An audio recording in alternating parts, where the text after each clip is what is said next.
మిత్రులారా, నా పేరు అభినవ్ బూరం, కుల నిర్మూలన పోరాట సమితి రాష్ట్ర ప్రధాన కార్యదర్శి. జోహార్ అమరవీరులకు. మిత్రులారా, ఈ ఎన్కౌంటర్ వార్త అందరిలాగా నాకు మామూలు ఒక ఎన్కౌంటర్ వార్తలాగా అది సమాజం మీద వేసినటువంటి ఆందోళన, భయము, వాటికి సంబంధించినటువంటి వాటిలోనే ఉన్నప్పుడు చనిపోయినటువంటి వాళ్ళలో ఒక జాతీయ కార్యదర్శి స్థాయి నంబాల కేశవరావు గారు ఉండడము, సజ్జా వెంకటకృష్ణారావు ఉండడము, వీళ్ళ గురించి ప్రధాన మీడియా స్రవంతిలో పెద్దగా చర్చ జరుగుతున్నప్పుడు వాళ్ళు ఎప్పుడు వెళ్ళారు, ఎలాంటి కంట్రిబ్యూషన్ చేశారు, వాళ్ళు ఆ స్థాయికి ఎట్లా ఎదుర్కొన్నారు అనేటువంటి విషయాలు కొంత ఆసక్తిగా విన్నాము.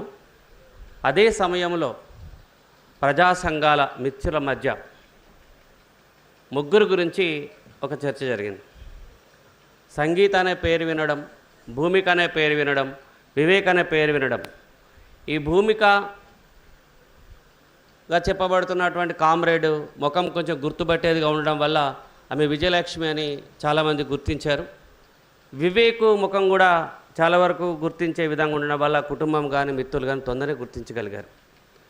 కామ్రేడ్ సంగీత పేరు మీద ఉన్నటువంటి కామ్రేడ్ యొక్క ముఖం ఇక్కడ దాదాపుగా చిట్లిపోయి రక్తం గారి పెద్దగా గుర్తుపట్టలేనటువంటి పరిస్థితి.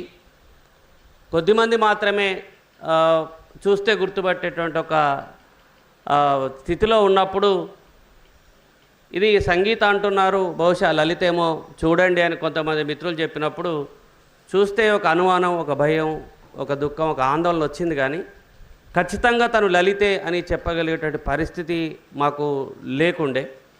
తర్వాత కొద్దిమంది మిత్రులు చెప్పడం ద్వారా అందులో లలిత ఉన్నది అని ఖచ్చితంగా ప్రజా సంఘాల్లో వివిధ సోర్సెస్ ద్వారా మాజీలుగా ఉన్నటువంటి వాళ్ళు గతంలో తనతో పనిచేసినటువంటి చెప్పడం వల్ల లలిత ఉందనేది అర్థమైంది. ఎప్పుడైతే ప్రజా సంఘాలల్లో చైతన్య మహిళా సంఘం కావచ్చు, టీపీఎఫ్ కావచ్చు, టీవీవీ కావచ్చు, కేఎన్పిఎస్ కావచ్చు, ఇతర ప్రజా సంఘాలు చేస్తున్నటువంటి వివిధ కార్యక్రమాల్లో తెలంగాణ ఉద్యమాలు పాల్గొన్నటువంటి ముగ్గురు కూడా యువతరంగా ఉండడం, నిన్న మొన్న గత 10 ఏళ్ళ దాకా మనతోనే కలిసి అనేక ఉద్యమాల్లో భాగమైన వాళ్ళు ఉండడం వల్ల ఈ గత 30 ఏళ్ళుగా ఉద్యమంలో ఉన్నటువంటి మా వాళ్లకు ఈ ముగ్గురు పనిచేసినటువంటి క్రమంలో నేను ఇక్కడ ఉండడం వల్ల ఈ ముగ్గురితోని ఒక వ్యక్తిగత స్నేహము, ఉద్యమ సహచర్యము ఉండడం వల్ల ఎక్కువగా ఈ ముగ్గురు గురించి బాగా ఆందోళనకు గురైనటువంటి ఈ విషయాన్ని మిత్రులతో పంచుకుంటున్నప్పుడు వీళ్ళ ముగ్గురు గురించి సంవత్సర సభలో కొంచెం నీవుగా మాట్లాడితే బాగుంటుందని చెప్పేసి మిత్రులు కోరినప్పుడు నేను ఒప్పుకోవడం జరిగింది. నిజానికి ఎప్పుడు కూడా అమరులకు సంబంధించినటువంటి సభల్లో వచ్చి మాట్లాడినటువంటి సందర్భం లేదు. ఇక్కడ ఈ ముగ్గురుతో ఉన్నటువంటి వ్యక్తిగత స్నేహం, వాళ్ళతో చాలా క్లోజ్గా నేను మెలిగినటువంటి సందర్భాల వల్ల మాట్లాడాలని చెప్పేసి ఖచ్చితంగా మాట్లాడాల్సిన అవసరం ఉంది. వాళ్ళకి ఈ వేదిక నుంచి అందరి ముందు జోహాలు చెప్పాలని చెప్పేసి నేను అనిపించి వచ్చాను. జోహార్ కామ్రేడ్ విజయలక్ష్మి, జోహార్ కామ్రేడ్ రాకేష్, జోహార్ కామ్రేడ్ లలిత. ఇవి మేము ఎంతో ప్రేమగా పిలుచుకున్నటువంటి పేర్లు. ఒక దాదాపు 5 సంవత్సరాల నుంచి 10 ఏళ్ల కాలం వాళ్ళతో కలిసి పనిచేసి మాట్లాడుకొని సరైనటువంటి సందర్భాలు ఉన్న పేర్లు ఇవి. విప్లవోద్యమంకి వెళ్ళినటువంటి తర్వాత వాళ్ళు వేరే పేర్లు పెట్టుకున్నారు, అక్కడ వివిధ కార్యాచరణలో భాగమయ్యారు. అది ఇప్పుడు ఇందాక కామ్రేడ్ రవి చెప్పారు. ఇక్కడ ముఖ్యంగా నేను వీళ్ళ గురించి చాలా మిత్రులు సోషల్ మీడియాలో రాశారు, పేపర్లో రాశారు, వాళ్ళు కథలు వ్యాసాలుగా రాసినట్టు రచనలు కూడా చదువుకున్నారు. ఈ ముగ్గురు కూడా ఈ తెలంగాణ సమాజం, లలిత కర్నూలు జిల్లాకు సంబంధించింది అయినప్పటికీ తన కార్యాచరణ అంతా తెలంగాణలోనే జరిగింది, హైదరాబాద్లో జరిగింది. హైదరాబాద్లో కుల నిర్మూలన పోరాట సమితి జంట నగరాల కమిటీలో కార్యకర్తగా ఉన్నది. ఇక్కడ జరిగిన అన్ని ప్రజా పోరాటాల్లో భాగమైంది కనుక ఆమె తెలంగాణ ఉద్యమకారురాలుగానే మాకు ఎక్కువగా మాతో ఉంది కనుక కర్నూలులో ఏముందో పెద్ద విషయాలు కూడా మాకు తెలియదు. అయితే ఈ ముగ్గురిని కూడా దగ్గరగా నేను గమనించిన తర్వాత చాలా ఆందోళనకరమైన విషయం, బాధాకరమైన విషయం ఏమిటంటే ఈ ముగ్గురు కూడా 3 ప్రత్యేకమైనటువంటి అస్తిత్వాలకు ప్రతినిధులుగా ఉన్నారు.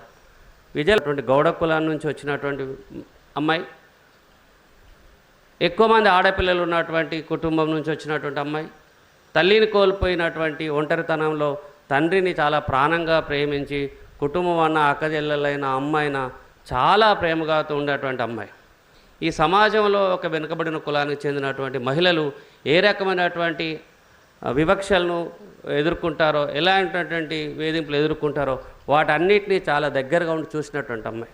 తను చదువుకుంటున్న దశలోనే ఇక్కడ తెలంగాణ ఉద్యమం రావడం, ఆ తెలంగాణ ఉద్యమంలో విద్యార్థి దశలో తను పాల్గొనడం, ఇక్కడ తెలంగాణలో జరుగుతున్నటువంటి వనరుల దోపిడీకి వ్యతిరేకంగా జరుగుతున్న పోరాటంలో తను భాగం కావడం, ముఖ్యంగా కరెక్ట్గా యూనివర్సిటీకి వచ్చినటువంటి టైంకి కానీ ఇక్కడ రాజశేఖర రెడ్డి పాలనలో జరిగినటువంటి దుర్మార్గమైన అణిచివేత, దోపిడీ, తెలంగాణ ప్రజలు తన స్వయం పాలన కోసం జరుగుతున్నటువంటి పోరాటంలో విద్యార్థుల మీద జరిగినటువంటి అణిచివేత, కేసులు, బలిదానాలు ఇవన్నిటినీ చాలా దగ్గరగా ఉండి చూసినటువంటి విజయలక్ష్మి తన కుటుంబానికి తన చదువు కానీ ఆ చదువు ద్వారా వచ్చే ఉపాధి కానీ నిజానికి చాలా అవసరమైనటువంటి పరిస్థితి.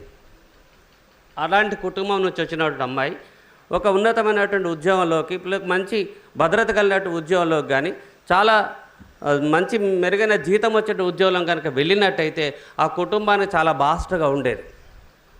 తను ఏ అభ్యుదయవాదంలోంచి ఏ ప్రజల పోరాటంలోకి వచ్చి ఇక్కడ ప్రగతిశీల భావాలు అభ్యుదయాలను నేర్చుకుందో, ఇక్కడికి వచ్చిన తర్వాత వీటిని ప్రకటించుకోవడం, ఆచరించడము, అనుసరించడము, కొనసాగించడము అనేది సాధ్యం కాదనేటివి కూడా తన జీవిత అనుభవంలో తెలుసుకున్నది.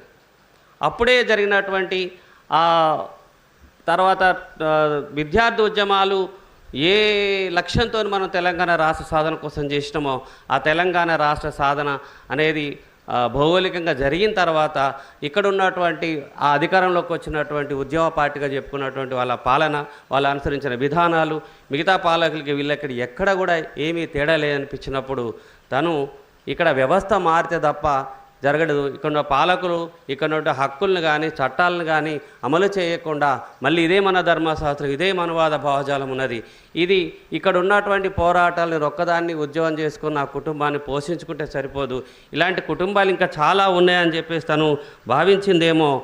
అందుకనే ఆ విప్లవోద్యమంలోకి ఒక ప్రత్యామ్నాయ మార్గాన్ని ఎత్తుకొని వెళ్ళినట్టున్నది. ఎందుకంటే తనకంటే ముందు వెళ్ళినటువంటి వాళ్ళని చూసింది. తెలంగాణ ఉద్యమంలో నిజానికి ఎక్కువ శాతం బాగా దగ్గరుండి చూసి చదివి విపరీతమైన చర్చలు చేసినటువంటి పెద్ద పెద్ద వాళ్ళు కొత్తగా చదువుకుంటున్నటువంటి వాళ్ళు కూడా చర్చల్లో పాల్గొని తెలంగాణ ఎందుకు కావాలా, తెలంగాణలో జరుగుతున్న దోపిడీ ఏమిటి, తెలంగాణ యువతరం ఎందుకు కోరుకుంటున్నది, తెలంగాణ అనేది కేవలం ప్రజలకు సంబంధించినటువంటి కాదు, యువతల బాధ్యత అని చెప్పేసి చాలా విషయాన్ని ఎజెండాగా చేసి తెలంగాణ ఉద్యమాన్ని ఒక మలుపు తిప్పి అవకాశవాద రాజకీయ పార్టీలు మరి పక్కదారి పట్టిస్తున్నప్పుడు, వాళ్ళు కాడెత్తేస్తున్నప్పుడు కూడా వెన్ను తట్టి వాళ్ళని నిలబెట్టి ఉద్యమంకి వెళ్ళినటువంటి దశలో చాలా చైతన్యవంతమైనటువంటి యువతలో తను కూడా ఒక్కటి. అలాంటి దశలో ఉన్నటువంటి విజయలక్ష్మి ఇక్కడున్న మనువాద ప్రతిస్వామ్యాన్ని, ఇక్కడున్న దోపిడీ సమాజాన్ని చూసి తనకు ఒక ప్రత్యేకమైనటువంటి మార్గాన్ని ఎన్నుకొని అక్కడికి వెళ్ళినందుకు నాకు తెలిసిన విజయలక్ష్మి ఇలాంటి ఒక ప్రత్యేకమైనటువంటి ఉద్యమంలోకి వెళ్ళి ఈరోజు దాదాపు ఒక 14లో వెళ్ళిన దాదాపు ఒక 10-11 సంవత్సరాల తర్వాత ఇలా రావడం అనేటటువంటిది ఆమెను చూడలేకపోవడం, ఆమె మన మధ్య లేకుండా పోవడం అనే బాధాకరమే. కానీ ఆమె తీసుకున్న నిర్ణయాన్ని నిజాన్ని కూడా అందరూ అభినందించాల్సిన అవసరం ఉంటుంది. ఆ కుటుంబానికి కూడా మనము మిత్రులుగా వాళ్ళకి మనము మద్దతుగా కూడా ఉండాల్సిన అవసరం ఉన్నది. కనుక విజయలక్ష్మితో ఈ మాత్రం పరిచయం ఉన్నందుకు ఒక ప్రత్యేకమైనటువంటి సందర్భం విజయలక్ష్మితో ఏంటంటే, ఎప్పుడైతే ఉత్తర తెలంగాణ వనరుల పరిరక్షణ కోసం బస్సు యాత్ర చేసినప్పుడు, వరంగల్ నుంచి నేను బస్సు యాత్రలో భాగమయ్యాను, తనతో కలిసి చేసినప్పుడు ఒకరోజు అందరం ఏదో ఒక పాట ఖచ్చితంగా పాడాల్సిందే బస్సులో ఉన్నటువంటి వాళ్ళమని చెప్పనుకొని బస్సులో పాట పాడుతున్నప్పుడు నేను మన్నం ప్రసాద్ మీద రాసినటువంటి పాటను పాడడం జరిగింది. ఆ పాటను విజయలక్ష్మి ఎన్నిసార్లు నాతో పాడించుకుందో, ఎన్నిసార్లు తను రికార్డ్ చేసుకుందో, అట్లా ఒక పాటను చాలా అభిమానించినటువంటి వ్యక్తి, అమరులకు పోరాటం చేసినటువంటి వాళ్ళ అమరుల యొక్క త్యాగాలను గుర్తుపెట్టుకున్న వ్యక్తి ఈరోజు ఈ విధంగా వెళ్ళి తనే అమరురాలై మన ముందుకు రావటం అనేటటువంటిది చాలా బాధాకరం. ఆమె మనతో పంచుకున్నటువంటి విషయాలు, మనం ఇది వేసినటువంటి స్ఫూర్తిని కొనసాగించడం ద్వారానే ఆమెకు మనం నిజమైన నివాళులు ఇవ్వచిన వాళ్ళం అవుతామని చెప్పి నేను అనుకుంటాను. ఇక రెండోది బూర రాకేష్, వరంగల్కి సంబంధించినటువంటి వాడు. వరంగల్ భూస్వామ్యానికి, అంటరాంతనానికి, పీడనకి, కుల వివక్షకి చాలా పేరువాంచినటువంటి భూస్వామ్యము దొరతత్వం ఎట్లుంటే అక్కడ ఉంటుంది. బూర రాకేష్ ఆయన స్కూల్ విద్యార్థి, తెలంగాణ ఉద్యమం చాలా ఉవ్వెత్తున జరుగుతున్నప్పుడు స్కూల్ విద్యార్థి. అలాంటి విద్యార్థి తెలంగాణ ప్రజా ఫ్రంట్లో వాళ్ళ అన్న కార్యకర్తగా ఉన్నాడు. తను విద్యార్థిగా తెలంగాణ విద్యార్థి వేదికలు కానీ, టీపీఎఫ్ తీసుకున్న కార్యక్రమాలు కానీ, మిగతా ప్రజా సంఘాల వరంగల్ తీసుకున్నట్టు అన్ని కార్యక్రమాల్లో కూడా రాకేష్ పాల్గొన్నటువంటి వాడు. అయితే 2015లో ఆ కార్యక్రమంలో భాగంగా కుటుంబం తనకు పరిచయం ఉంది. కానీ 2015లో మాత్రం ఆ ఇంటి మీద ఆ ఊరిలో ఉన్నటువంటి భూస్వాములు మూకుమ్మడిగా దాడి చేసి వాళ్ళ నాన్నను, వాళ్ళ అమ్మను, వాళ్ళ నానమ్మను, వాళ్ళ అమ్మమ్మను, వాళ్ళిద్దరు అన్నదమ్ముల్ని దారుణంగా కొట్టారు. కర్రలతో దాడి చేసి చాలా అత్యంత హీనంగా కొట్టారు. ఎందుకు కొట్టారు వీళ్ళనంటే, తెలంగాణ రాష్ట్రం వచ్చిన తర్వాత తెలంగాణలో భాగంగా మనం బతుకమ్మలు ఆడవచ్చు, మన రోడ్ల మీదకి వెళ్ళొచ్చు, మన చైతన్యంగా మాట్లాడవచ్చు, ఎవరినైనా మనం ప్రశ్నించేటువంటి చైతన్యాన్ని తెలంగాణ సమాజం ఏదైతే ఇచ్చిందో అదే చైతన్యంతో రోడ్ల మీదకి వచ్చినటువంటి దళిత వర్గాల మీద మొట్టమొదటి సంవత్సరంలోనూ విపరీతమైన దాడుల పరంపర జరిగింది. బతుకమ్మలు ఆడిన వాళ్ళ మీద దాడులు జరిగినాయి, దేవాలయాలకు వెళ్ళినటువంటి దాడులు జరిగినాయి, ప్రశ్నించిన వాళ్ళ మీద దాడులు జరిగినాయి, సర్పంచులుగా పోటీలు చేసినటువంటి వాళ్ళ మీద దాడులు జరిగినాయి. అత్యంత అవమానకరమైనటువంటి దాడులు ఒక క్రూరమైన విధంగా జరిగినాయి. ఇక్కడ రాకేష్ వాళ్ళ కుటుంబం మీద కూడా జరిగింది. ఎందుకంటే ఇద్దరు దొరలు పోటీ చేశారు. ఇద్దరు దొరలు పోటీ చేస్తే చదువుకున్నవాడు యువకుడు కొంచెం మనకు యాక్సెస్గా ఉన్నాడని చెప్పేసి తనకు నచ్చినటువంటి ఆ దొరకు అనుకూలంగా ఉదయ్ అని అనుకుంటా అతనికి మద్దతుగా వీళ్ళు ఆ ఎన్నికల్లో పాల్గొన్నారు, ప్రచారం చేశారు. ఇక్కడ ఉన్నటువంటి వాడిని నేను, ఇక్కడ ఆధిపత్యం నాది, నువ్వు వానికి మద్దతు చేస్తూ ఉంటారా, వానికి మీరు ఓట్లు వేస్తారా, ఎవరు ఓట్లు ఎవరికి వేయాలి మీరు నిర్ణయిస్తారా అని చెప్పేసి వీళ్ళ మీదకి ఊర్లో ఉన్నటువంటి గుంపును మొత్తం తీసుకొని వచ్చి ఆ కుటుంబం మీద దాడి చేసి మహిళలు వృద్ధురాలని కూడా చూడకుండా చాలా దారుణంగా కొట్టి పడేసిపోయినారు. అలాంటి విషయాన్ని పట్ల కుల నిర్మూలన పోరాట సమితిగా నేను అక్కడ ఉన్నాను. నేను ఉద్యోగం రీత్యా కూడా వరంగల్లో ఉండడం వల్ల ఆ సంఘటనకు మేము వెళ్ళి దాన్ని తీసుకొని ఇతర ప్రజా సంఘాల మిత్రులను తీసుకెళ్ళి ఒక పెద్ద పోరాటం చేసి అక్కడ మన ప్రజా సంఘాలంటే ప్రజా పోరాటాలంటే పడనటువంటి ఏసీపీ శోభన్ కుమార్ ఉన్నాడు. అక్కడ వస్తేనే ఇది దాడి కాదు, ఎస్సీ ఎస్టీ రాదని మాట్లాడినాడు. అతనితో మాట్లాడి చర్చించి ఎందుకు వస్తుందో అని మాట్లాడితే మీ నిజ నిర్ధారణ రిపోర్ట్ మీరు చెప్పండి, నేను తర్వాత చేసుకుంటా అంటే మేము వెళ్ళి నిజ నిర్ధారణ రిపోర్ట్ తీసుకెళ్ళి ఆయన దగ్గర కూర్చున్న తర్వాత అప్పుడు ఎస్సీ ఎస్టీ అత్యాచార నిరోధక చట్టం కింద కేసు నమోదు చేసి ఆ రెడ్డిని జైలుకు పంపలేదు, కానీ అతనితో పాల్గొన్న మిగతా వాళ్ళందరినీ కూడా ఇమ్మీడియట్గా అరెస్ట్ చేసి రిమాండ్ పంపించాడు. ఆ తర్వాత రెడ్డి కేసు తిరుగుతూ ఉన్నాడు. కాలక్రమంలో ఆయన చనిపోయినాడు. ఇంకా దుర్మార్గం ఏం జరిగిందంటే, ఈ కేసు జరిగిన తర్వాత ఎన్నికలు అయిపోయిన తర్వాత ఎన్నికలు ఎవరైతే దాడి చేసినాడో వాడే గెలిచాడు. గెలిచిన తర్వాత అతనికి వ్యతిరేకంగా పోటీ చేసినటువంటి వాడు, రాకేష్ కుటుంబం మద్దతు ఇచ్చినటువంటి వాడు, ఇద్దరు దొంగలు ఒక్కటైపోయారు. ఈ ఇద్దరు దొంగలు ఒక్కటైపోయి ఊర్లో దళితుల ఆధిపత్యం ఏంది, వాడు మనల్ని చెప్పినట్టు బడి ఉండాలి కానీ వాడు మనల్ని ప్రశ్నించని చెప్పి ఇద్దరు కలిసి దాడుల పరంపర కొనసాగించారు. ఈ కుటుంబానికి ఉన్నటువంటి నేపథ్యం కూడా ఒక కారణం. రాకేష్ వాళ్ళ మేనమామ దార సమ్మయ్య అనుకుంటా, ఆయన విప్లవోద్యమంలో పనిచేసి వచ్చాడు. అదే ఆయన దాడి కంటే ఒక 2 సంవత్సరాల ముందో సంవత్సరం ముందో అక్కడ ఒక సంఘటన జరిగింది. అతన్ని పోలీసులు ఇన్ఫార్మర్గా మారమని అక్కడ పార్టీలోకి వెళ్ళి అక్కడ ఉన్న నాయకులకి విషం పెట్టి చంపమని చెప్పేసి ఒక 3 లడ్డూలు ఆయనకి ఇస్తే అతను దానికి ఒప్పుకోలేక పోలీసులు వేధింపులు తట్టుకోలేక అతను, అతని తండ్రి, అతని తల్లి ముగ్గురు ఒక్కొక్కరు ఒక లడ్డు తింటే తండ్రి వెంటనే చనిపోయినాడు. తల్లికి తర్వాత క్రమంలో కళ్ళు పోయినాయి. సారాయి ఒక్కడు బతికి పట్టబడ్డాడు. అంటే విప్లవోద్యమానికి అనుకూలంగా ఉండడము, చైతన్యంగా ప్రశ్నించడము, అంటరాని వాడు రోడ్ల మీదకి వచ్చేసి ఎవరికి ఎన్నుకోవాలి చట్టసభల్లో కనేటట్టు ఒక చైతన్యాన్ని కూడా ప్రశ్నించినందుకు దాడి చేయడము, ఎవరికైతే మద్దతు కూడా వాడే ఇద్దరు కలిసి ఆ దాడుల పరంపర కొనసాగించడం అనేటటువంటి క్రమంలో 2015 అంటే మనకు అప్పటికి ఈ రాజశేఖర రెడ్డి చనిపోయి తెలంగాణ రాష్ట్ర ప్రభుత్వం వచ్చింది, తెలంగాణ సాధించుకున్నాం. తెలంగాణలో దాడుల పరంపర కొనసాగుతున్న క్రమం. ఇక్కడున్న రాజ్యాంగం కానీ, ఇక్కడున్న చట్టాలు కానీ, ఇక్కడున్న పోలీస్ వ్యవస్థ కానీ ఏది కూడా దళితులకు మాకు ఇవ్వడం లేదు, మా చైతన్యాన్ని, మా హక్కుల్ని పరిరక్షించడం లేదు అనుకున్నాడేమో. ఆయన వెంటనే ఇక్కడ ఉన్నటువంటి ఈ భూస్వామ్య వ్యవస్థను కూల్చేటటువంటి, ఈ కుల వ్యవస్థను కూల్చేటటువంటి ఒక ప్రత్యామ్నాయ మార్గం కావాలనుకున్నాడేమో. రాకేష్ అక్కడికి వెళ్ళిపోయాడు. 2015లో మాయమైనటువంటి రాకేష్ ఎంత చురుకైనటువంటి వాడు, అల్లనేరేడు పండు లాంటి పిల్లోడు, చాలా మెరికల్ లాంటి పిల్లోడు. ఆయన మాటలు, ఆయన చూపులు, ఆయన కన్నులో ఒక మెరుపు, ఆయన నవ్వులో ఒక మెరుపు, చూసేటటువంటి వాళ్ళకు చాలా అంత ప్రేమగా అంత ఆప్యాయంగా ఉండేటటువంటి యువకుడు ఈరోజు ఇక్కడ తల్లిని తండ్రిని కుటుంబాన్ని అన్నదమ్ములు వదిలేసుకొని వెళ్ళక్కడికే జీవితాన్ని కూడా వదిలేసుకొని పారిపోయే పరిస్థితి ఈరోజు శివమై వస్తే అలాంటి కామ్రేడ్ దగ్గరికి వెళ్ళి చూసి ఒక కడచారి చూపు కూడా చూసేటటువంటి అవకాశం ఈ పాలకులు ఇవ్వలేకపోయినారు. కనుక ఇట్లాంటి వ్యవస్థ ఉన్నప్పుడు ఆ వ్యవస్థను ధిక్కరిస్తూ వెళ్ళినటువంటి దళితులు అభివృద్ధి చెందినటువంటి వరంగల్ నగరంలో కూడా వాళ్ళు ఆర్థికంగా కొంచెం ఉన్నటువంటి వాళ్ళే, అలాంటి చోట కూడా వాళ్ళు బ్రతకలేని పరిస్థితి, ఆత్మగౌరవంతో బతకలేని పరిస్థితి కల్పించిన ఈ సమాజం మీద ఒక నిరసనతోని ఈ సమాజాన్ని మార్చాలనే ఒక సమన్వయ లక్ష్యంతో వెళ్ళినటువంటి రాకేష్ కళ్ళల్లో మెదులుతున్నాడు. అలాంటి రాకేష్ని ఎప్పటికి గుర్తు చేసుకుంటూ మరొక్కసారి ఆయనకు నేను జోహాలు తెలియజేస్తూ ఉన్నాను. కష్టంగా ఉంది మిత్రులారా మాట్లాడడం అంటే, ఎందుకంటే ఈ క్రమంలో లలిత కుటుంబము చాలా ఫ్యాక్షనిస్టులు ఉండేటటువంటి కుటుంబం, చాలా అంటరానితనము ఎంత కింది స్థాయిలో ఉంటుందో అక్కడికి వెళ్ళి చూస్తారు. ఇప్పటికి ఏం మార్పు లేదు. ఆమె 20 ఏళ్ళు బయటకు వచ్చినా అక్కడ ఆ ప్రాంతంలో పెద్ద మార్పు ఏం లేదు. నిరుపేద శ్రామిక వ్యవసాయ కూలీ కుటుంబం, తల్లిదండ్రులు కష్టం చేయటం, ఇంటికి మొదటి బిడ్డ, ఆమె తోడ 4 అన్నదమ్ములు ఉన్నారు. ఈ 4 కుటుంబం మొత్తం కూడా పూట గడవడానికి, ఆస్తులు కూడేయడానికి కాదు, బిడ్డలకు మెరుగైన చదువు చెప్పడం కోసం కాదు, బట్టలు ఇవ్వడం కోసం కాదు, 5 పిల్లలకి తిండి పెట్టుకోవడం కోసం ఉన్న ఊరును వదిలి వలస వెళ్ళేటటువంటి శ్రామిక రైతు కూలి కుటుంబం. పసిబిడ్డలను పట్టుకొని కర్ణాటక పోయినారు, అదే పసిబిడ్డలను పట్టుకొని బొంబాయి పోయినారు. అదే బొంబాయిలో 7 అంతస్తుల మేడ నుంచి లలిత తమ్ముడు రాజు జారిపడి సోయి లేకుండా ఉన్నటువంటి వాడిని చచ్చిపోయినాడని చెప్పి కాంట్రాక్టర్ వదిలేసిపోయినాడు. కనీసం కుటుంబాన్ని పరామర్శ లేదు, ఆ శవాన్ని ఇంటికి పంపించేటువంటి పరిస్థితి లేకుండా అక్కడ పడేసి ఉంచితే దగ్గరలో ఉన్నటువంటి ఒక హాస్పిటల్ తీసుకెళ్తారు, కొన ఊపిరితో ఉన్నాడు, చచ్చిపోలేదు అని చెప్తే వాళ్ళ కాళ్ళు వీళ్ళ కాళ్ళు పట్టుకొని కొడుకుని తీసుకొని వచ్చి మళ్ళీ అదే ఊరిలో పెట్టుకొని సాక్కున్నారు. ఆ అబ్బాయి ఆనాడు తగిలినటువంటి ఆ దెబ్బలకు సంబంధించినటువంటి నొప్పులు వాడు ఇప్పటికీ అనుభవిస్తుంటాడు.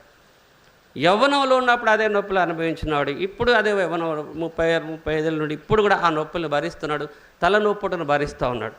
అలాంటి దశలో ఎట్లయినా నా కుటుంబాన్ని ఆర్థికంగా నిలబెట్టుకోవాలి అని చెప్పేసి ఒక ఆడపిల్లగా సాంఘిక సంక్షేమ పాఠాల్లో చదువుకుంటూ, తల్లిదండ్రులు పేరెంట్స్ మీటింగ్లు ఉండవు, పేరెంట్స్ వచ్చేది ఉండదు, అవుటింగ్ ఉండదు, ఎవరు కనబడితే వాళ్ళతో ఉంటూ చదువుకుంటూ వచ్చేటటువంటి వాళ్ళు. ఒక కౌమార దశ దాటిన తర్వాత ఆడపిల్లల మీద ఎన్ని రకాల వేధింపులు, ఎన్ని రకాల విషపు చూపులు ఉంటాయో వాటన్నిటినీ భరిస్తూ లలిత హైదరాబాద్కు వచ్చింది. ఏజీబీఎస్ చేసింది, నర్సింగ్ చేసిన తర్వాత ఆమెకు సరైన ఉద్యోగం ఏం రాలేదు. ఇక్కడే ఉంటుంది. ఆదిత్య అని ఒక హాస్పిటల్ ఉండేది, దిల్సుఖ్నగర్లో ఒక హాస్పిటల్ చేసింది. ఆబిడ్స్ దగ్గర చేసిన హాస్పిటల్లో ఒక రాత్రంతా నరకం అనుభవించి పొద్దున మా దగ్గరకు వచ్చారు. అక్కడికి పోతే 10ల సంఖ్యలో ఆడపిల్లలు ఉన్నారు, అంతా కూడా 18 ఏళ్ళు 20 ఏళ్ళలో పిల్లలే.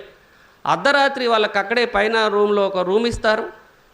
నైట్ షిఫ్ట్ అంటే నైట్ షిఫ్ట్, డే షిఫ్ట్ అంటే డే షిఫ్ట్, ఆ షిఫ్ట్ కంటిన్యూషన్ చేయడం కంటిన్యూ. ఓ 10 గంటలు లేదు, ఒక పాడు లేదు, గౌరవం లేదు.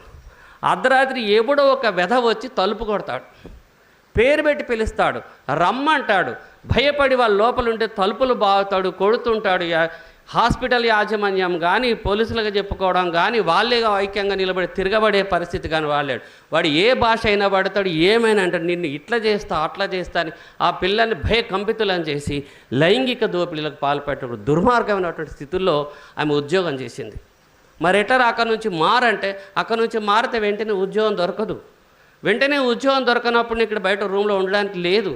తమ్ముని తీసుకొచ్చాను, అక్కడ కిరాణా కొట్లో పెట్టాను, వాడు పొట్లాలు కట్టుకుంటూ ఉన్నాడు, వాడిని ఏదైనా చదివించాలి, ఇంటికి ఏదైనా డబ్బులు పంపించాలి. ఈ వేధింపులు కనుక నేను భయపడి బయటకు వెళ్ళిపోతే ఉండే పరిస్థితి లేదు అని చెప్పేసి అట్లా వండుకుంటూ వచ్చింది. 2000 సంవత్సరం నుంచి 2006 దాకా కుల నిర్మూలన పోరాట సమితి కార్యకర్తగా పనిచేసింది. మనం వాళ్ళు MRF 2004 బొంబాయి ఇస్తే బొంబాయికి వచ్చింది, ఢిల్లీకి ఇస్తే ఢిల్లీకి వచ్చింది. హైదరాబాదులో కానీ ఆంధ్రప్రదేశ్లో కానీ జరిగినటువంటి కుల నిర్మూలన పోరాట సమితి తీసుకున్న రాష్ట్ర కమిటీ కార్యక్రమాలు అన్నింటిలో భాగమైంది. రంగారెడ్డి జిల్లాలో చూసింది. ఎవరైనా లలిత దగ్గర నుంచి నేర్చుకోవాల్సిన ఒకే ఒకటి, రేపు మనం ఒక గ్రామానికి వెళ్తున్నామంటే ముందు రోజు రాత్రి డ్యూటీ అయిపోగానే డైరెక్ట్గా ఊరికి వెళ్ళిపోయేది. ఊరికి వెళ్ళిన కాడ ఎక్కడ ఉండాలి? దళితవాడల్లోనే. అతి కింది స్థాయిలో ఉన్నటువంటి వాళ్ళు మరుగుదొడ్లు ఉండవు, బాత్రూమ్లు ఉండవు. అలాంటి చోట ఏ డ్రెస్ మీద డ్యూటీకి వెళ్ళిందో అదే డ్రెస్ మీద అక్కడికి వెళ్ళి ఉదయం ఎలకలు కనబడేది. ఎక్కడుందో వెతుక్కోవాల్సి వచ్చేది. అక్కడ తన ఈడు పిల్లలు ఏ రకమైన డ్రెస్ వేసుకుంటే ఆ డ్రెస్సులు వేసుకొని తన బట్టలు ఉతుక్కొని వాళ్ళ డ్రెస్సులు వేసుకొని ప్రజలతో ఉండేది. అలా చీరలు కట్టుకునే వాళ్ళు ఉంటే చీరలే కట్టుకునే వాళ్ళతో ఉండేది. అట్లా ప్రజల్లో కలిసిపోయి మన పిల్ల ఎక్కడుందో వెతుక్కునే పరిస్థితిలో లలిత ఉన్నది. ఏనాడు కూడా మహిళగా నాకు ఈ పరిస్థితి ఉంది, ఆ పరిస్థితి ఉంది, పీరియడ్స్, ఇవి అవి ఏ సమస్య చెప్పలేదు. వాటిని సాగ్గా చెప్పుకొని తప్పించుకోలేదు. వాటన్నిటిని అధిగమిస్తూ మీరు పెటిబీర్జా లక్షణాలతో ఉంటున్నారు మీరు అని చెప్పి మమ్మల్ని సరిదిద్దినటువంటి అంత కఠినతగా చేసింది. రంగారెడ్డిలో దళిత మహిళల మీద ఎట్లా దాడులు జరుగుతాయి, హైదరాబాద్లో యాదమ్మ అనేటటువంటి మహిళ మీద ఒక భూస్వామి ఒంటి మీద ఇంచు సందు లేకుండా కొట్టిన దెబ్బలప్పుడు నిలబడి పోరాటం చేసింది. కమ్మడి రాజన్న పిల్లాడి మీద డీజిల్ దొంగతనం మోపి ఆయన జాతీయ జెండా కట్టి తలకింబలు దించి ముడ్లో సలాకలతో గుచ్చి కారం కొట్టినటువంటి దానికి జరిగినటువంటి పోరాటంలో బాగుంది. ఇప్పుడు మనము మనువాదము గోమాతలు డైరెక్ట్ మన ఇళ్ళకి వచ్చి తెలంగాణలో మన ముందున్నాయి. 2001లోనే హర్యానా రాష్ట్రంలో జజ్జార్ అనేటటువంటి చోట ఆవు చర్మం ఒలిచారనేటటువంటి నెపంతో ఇద్దరు యువకుల్ని పట్టుకొచ్చి పోలీస్ స్టేషన్లో పెట్టి మూకుమ్మడిగా దాడి చేసి చంపేసిన ఘటన మీద మేం చేసినటువంటి ధర్నాల్లో పాల్గొన్నది. ఎక్కడో హర్యానాలో జరిగితే మీకెందుకు అంటాడు ఏసీపీ ఆనంద్. అప్పుడైనా డీసీపీ ఉండే. ఎక్కడైనా దళితులే కదా, ఎక్కడైనా బాధే కదా, ఎక్కడైనా అన్యాయమే కదా అని ప్రతిఘటించే హక్కు పౌరుడుగా మనకు ఉంటుంది కదా అని చెప్పేసి ఇలాంటి అనేక కార్యక్రమాల్లో కుల నిర్మూలన పోరాట సమితిలో ఉంది. లలిత గొప్ప గాయని. దళిత మృతవీల సంస్మరణ సభలు జరుపుతున్నప్పుడు వాళ్ళకు సంవత్సరం చెప్పేటప్పుడు చేతిలో కొబ్బరి పెట్టుకొని కొబ్బరిలో కాండీలు పెట్టుకొని దీపాల నృత్యం చేసేది. అమరులకు జోహార్లు అర్పిస్తూ దీపాల నృత్యం చేసేది. అలాంటి లలిత ఈరోజు మన్నం ప్రసన్న చనిపోయినాటికి కూడా కోబ్రాలు చర్చలు విఫలం అవడం, ఎన్కౌంటర్లు జరగడము, అనేక మంది ప్రజా సంఘాలను ప్రకాశం జిల్లా లాంటి చోట నుంచి తరిమేస్తే వాళ్ళు అక్కడ ఉండడం కోసం, ఉపాధి కోసం, రక్షణ కోసం వివిధ ప్రాంతాల్లోకి వెళ్ళినప్పుడు వాళ్ళ మీద జరిగినటువంటి దౌర్జన్యాలకి, హత్యాకాండాలకి వ్యతిరేకంగా జరిగే పోరాటాలకి అప్పుడు హైదరాబాద్ కేంద్రంగా ఉన్నది. చాలామందికి ఇక్కడే ఆసరా కూడా ఇస్తున్నట్టు. అలాంటి దశలో లలిత్ ఇక్కడుండి ఏ మాత్రం భయపడకుండా పోరాటం చేసింది. కోబ్రాల హత్యలు చూసింది. ఇవన్నీ చూసిందేమో, చర్చలు విఫలమో, చర్చలకు సంబంధించినట్టు సార్ చర్చలు చూసిందో, ఫాలో అయ్యిందో, ఎవరి మాట వినిందో, ఎవరి మాటకి స్ఫూర్తి పొందిందో, ఏ పోరాటం స్ఫూర్తి పొందిందో KNPSకి క్రమంగా దూరం అవుతూ వచ్చింది. ఎక్కడ పోయిందంటే ఉద్యోగం కోసం పోయింది అనుకున్నాం, ఇంటికి పోయింది అనుకున్నాం, తమ్ముడికి తెలియదు, తల్లికి తెలియదన్నా అన్నారు. వాళ్ళ స్నేహితులు చాలామంది ఇంటర్ క్యాస్ట్ మ్యారేజ్, లవ్ మ్యారేజ్లు చేసుకున్నారు. అట్లాంటి ఏమైనా చేసుకుందంటే ఏనాడు అలాంటి ఆలోచనతో ఉన్నటువంటి అమ్మాయి కాదు. అలాంటి అమ్మాయి కనబడకుండా పోయింది అనుకున్న తర్వాత చర్చల తర్వాత అప్పుడున్నటువంటి మావోయిస్ట్ పార్టీ రాష్ట్ర కార్యదర్శి మాధవ్ ఎన్కౌంటర్ జరిగినప్పుడు రజిత చనిపోయింది, సంగీత చనిపోయింది. ఖచ్చితంగా ఈమె సంగీత రూమ్మేట్గా ఉంది. సంగీత పోయింది, రజిత పోయింది, అక్కడ శవం దొరికింది కనుక ఖచ్చితంగా లలిత ఉంటుంది అనేటటువంటి ఒక అనుమానాన్ని చాలామంది మిత్రులు మాకు చెప్పారు. విజయవాడ దాకా వెళ్ళాం. అక్కడ వెళ్ళి చూస్తే ఏముంది, ఇప్పుడైనా ఫోటోలు శవాలు ఏదో పెట్టాడు. శవాలన్నీ ఉబ్బిపోయి, చర్మం ఊడిపోయి, లుకలుక పురుగులు బారుతూ దుర్గంధాల మధ్య తీసుకొచ్చాడు, పడేసినాడు వాడు. శవాలని ఎంత అవమానిస్తారో, శవాల మీద వాళ్ళు చేసినటువంటి వాళ్ళని అంత అవమానిస్తున్నట్టు వాళ్ళు ఎంత భయపెట్టి ఉంటారో వీళ్ళు బతుకున్నప్పుడు వాళ్ళ ఆచరణతో, వాళ్ళ పోరాటాలతో ఎంత భయపెట్టి ఉంటాడో, చనిపోయిన తర్వాత శవాల మీద కూడా అంత కక్ష తీర్చుకున్నప్పుడు అక్కడికి వెళ్ళి చూసి లలిత లేదనుకున్నాం.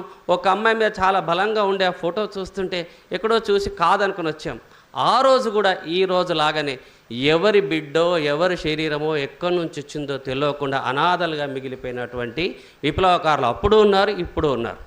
ఈరోజు మన తెలుగు రాష్ట్రాల నుంచి పోయినటువంటి 5గురితో ఒకటి ఇంకా 3గురిని కూడా కాలబెట్టినామని చెప్తున్నారు. ఇలా చేసినటువంటి స్థితి. ఇప్పుడు 20 ఏళ్ళ తర్వాత లలిత వస్తుంది. లలిత అందరికీ చెల్లెలు ఎంత ఆప్యాయంగా, ఇది మా ఊరు బిడ్డ, మా పిల్ల, మీ సంఘం కాదు, మీ బిడ్డ కాదని చెప్పేసి ఒకళ్ళు అల్లి చెల్లె అని, ఒకళ్ళు అక్క అని, ఒకళ్ళ బిడ్డ అని అట్లా ఓన్ చేసుకున్నట్టు లలిత కోసం చాలా గ్రామాలు లలితక్క చనిపోయిందంట కదా చూద్దామన్న, మాకు చెప్పండి అని చెప్తే వాళ్ళందరికీ చెప్పాము, సమాచారం ఇస్తామని. వాళ్ళ కుటుంబానికి 23 రాత్రి తెలిసింది మాకు. ఆ కుటుంబానికి చెప్పిన తర్వాత వాళ్ళు వెళ్ళారు, తిరిగి వచ్చారు. రాలేదు లలిత. ఎవరు చూపించాలా? లలిత వాళ్ళ అమ్మ దగ్గరికి బంధువులు వస్తున్నారు 20 ఏళ్ళ తర్వాత. ఏమి జరిగింది తనకు తెలియదు. ఎట్లా చెప్తుంది? ఎటు పోయింది తెలియదు. ఎటు పోయిందో తల్లికి చెప్పలేదు, అన్నదమ్ములకు చెప్పలేదు, సంఘాల వాళ్ళకి చెప్పలేదు, ఏ దగ్గర మిత్రులకు కూడా చెప్పకుండా తాను ఎంచుకున్న మార్గంలోకి వెళ్ళిపోయింది. ఎలా జరిగిందో తెలియదు, ఎట్లా జరిగిందో తెలియదు. బిడ్డ ఈరోజు చనిపోయిన నాటికి ఎట్లుందో కూడా తెలియదు. ఈ 20 ఏళ్లలో బిడ్డ యొక్క రూపురేఖలు ఎట్లుందో తెలియదు. అలాంటి స్థితిలో ఆ తల్లి సొమ్మసిల్లి పడిపోతూ ఉంది. మేము వస్తామంటే రావద్దన్న, ఏదైనా ఒకరోజు సభ పెడితే అందరూ ఒకరోజు రండి, రోజొక్కరు వస్తే అమ్మను ఇది చేస్తుంటే అసలు అమ్మ బ్రతుకుతుందా లేదనే స్థితిలో ఉంది. ఊహంటే పడిపోతుంది, ఊహంటే ఏడ్చే ఓపిక శక్తి కూడా లేదు. మొత్తం వాళ్ళ వంశంలో అన్ని కుటుంబాలు కలిసి ఒకే ఒక ఆడపిల్ల, చదువుకున్న ఆడపిల్ల, మొదటి తరం పిల్ల. తర్వాత పిల్లలు ఎవరు చదువుకోలేదు, అందరు ఇప్పుడు కూలీలుగానే ఉన్నారు. చదువుకున్న మొదటి తరం అమ్మాయి తను ఇక్కడ ఉందండి చూసి ఇవన్నిటికీ పరిష్కారం రాజ్యాంగంలో లేదనుకుందో, ఇక్కడ వ్యవస్థ చేయదనుకుందో, ఇక్కడ పాలకులతో కాదనుకుందో, ఏ మాట నచ్చిందో, ఏ పిలుపు నచ్చిందో అందుకొని వెళ్ళిపోయింది. ఈరోజు వెళ్ళిపోయినటువంటి వాళ్ళు నిజంగానే ఈరోజు ఉండుంటే నాకు బాగా నమ్మకం, అది రాకేష్ కానీ, విజయలక్ష్మి కానీ, లలిత కానీ ఈరోజు ఖచ్చితంగా ఉంటే వాళ్ళ ఆదర్శవంతంగా ఖచ్చితంగా కులాంతర వివాహాలు చేసుకునేటటువంటి వాళ్ళు. ఆ కులాంతర వివాహాల కుల నిర్మూలన పోరాట సమితి కార్యదర్శి కానీ వాళ్ళతో సన్నిహిత కాస్త వాళ్ళ పెళ్ళి నేను చేసేవాడినేమో. ఈ సమాజానికి ఆదర్శవంతంగా ఉన్నటువంటి వాళ్ళు ఈరోజు ఇంత అన్యాయంగా వాళ్ళు ఆదర్శంగానే పోయినారు. ఆస్తులు కూడగొట్టుకొని పోలే, వాళ్ళు ఉన్నారు పోలే, సంపాదించుకొని పోలే. అలాంటి వాళ్ళు చంపేసి కనీసం కూడా మనం చూడకుండా పోయినారు. ఎందుకు పోయినారు? ఇక్కడ రాజ్యాంగం ఉంది గొప్పగా అంటారు, అది అమలు కావటం లేదు.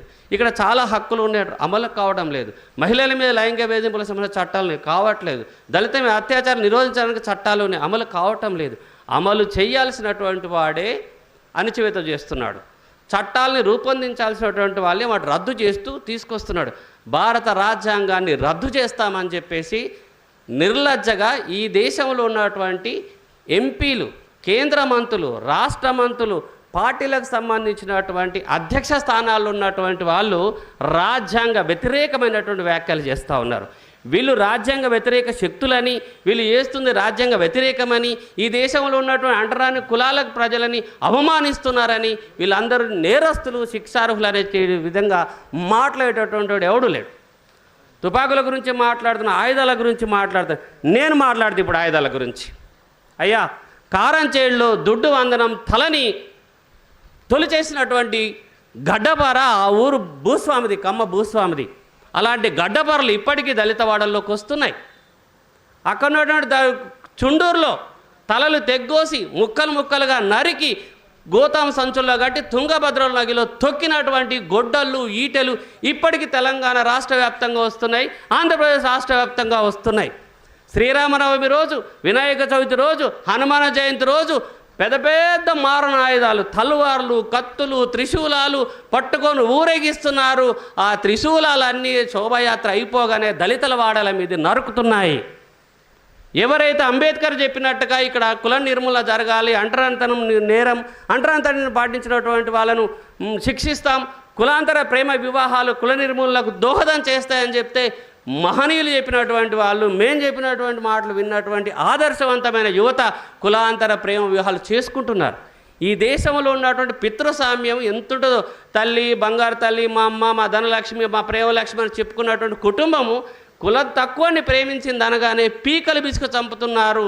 మలమలమాడే మంటలేసి కాలుస్తున్నటువంటి చోట చూస్తున్నటువంటి యువతులు మనిషిని చూసి, గుణాన్ని చూసి, వాడి బుద్ధిని చూసి కులాంతర ప్రేమ వివాహాలు చేసుకుంటుంటే చంపుతున్నటువంటి తలవార్లు, కత్తులని ఈ సమాజంలోనే ఉన్నాయి, ఎక్కడి నుంచో రాలేదు.